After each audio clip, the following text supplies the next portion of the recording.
Bonjour à tous, c'est Zimbabwe. On se retrouve aujourd'hui pour le 5 septembre et aujourd'hui, c'est l'anniversaire de la DDFC, la Déclaration des droits de la femme et de la citoyenne.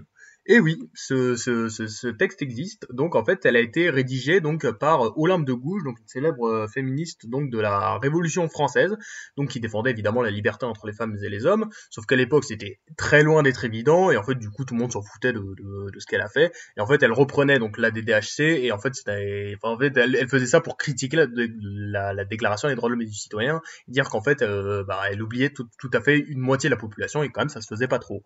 Mais bon, après, ça a pas été, il y a pas eu beaucoup de copies et du coup, bon, les gens s'en foutaient un peu, quoi. Personne l'écoutait aux lames de Gouges.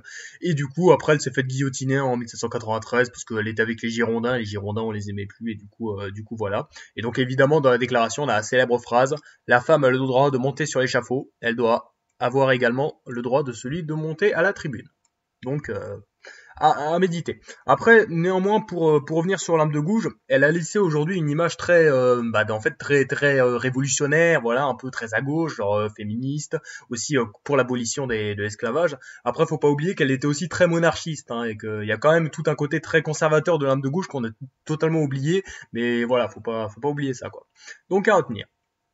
Aujourd'hui, c'est aussi l'anniversaire de la célèbre prise d'otage des Jeux Olympiques de Munich, donc voilà, qui a eu lieu évidemment pour les Jeux JO d'été, donc en 1972, donc qui était pile en RFA, hein, évidemment, après les 36 ans après Munich.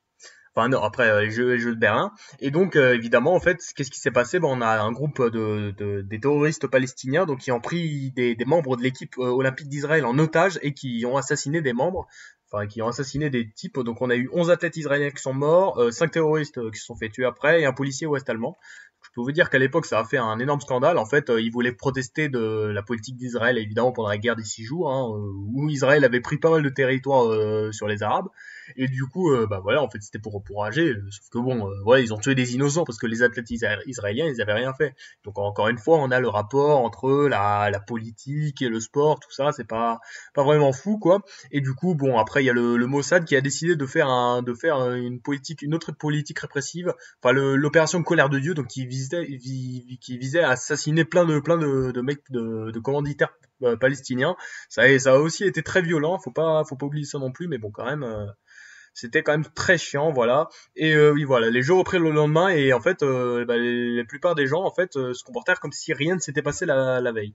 Donc c'était quand même plutôt bizarre, quoi. Mais bon, c'est comme ça. Aujourd'hui, c'est aussi l'anniversaire de la célèbre guerre russo-japonaise. Il fallait que j'en parle. Bon, comme vous le savez, hein, évidemment, on va reprendre les Japonais pendant la fin du 19e siècle, ils défonçaient tout le monde. Puis, comme la Russie, elle avait peur et qu'elle voulait bien envahir un petit peu les territoires, genre la Mandchourie, tout ça, et ben en fait, évidemment, on a deux puissances expansionnistes. Évidemment, ça finit par entrer aux collisions. Et donc là, grosse guerre entre les deux. Mais bon, le Japon s'était préparé et du coup le Japon était très renforcé et du coup ça a été une victoire japonaise et vraiment ça a été un choc pour la Russie. D'ailleurs c'est à cause de ça qu'il y a eu la toute première révolution russe en 1905, donc qui a permis d'injecter un petit peu plus de parlementarisme en Russie, bon un tout petit peu quoi.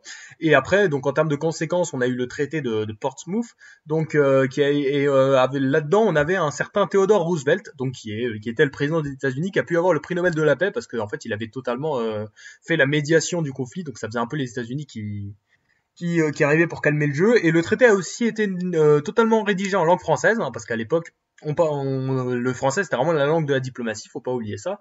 Mais vraiment, c'est une des toutes premières guerres, je crois, au 19e, 20e siècle, où en fait c'est une puissance non occidentale qui gagne contre la puissance occidentale. Donc vraiment, ça a fait un choc, et ça a vraiment mis dans la tête des gens que vraiment le Japon c'était une grosse puissance à ne pas sous-estimer.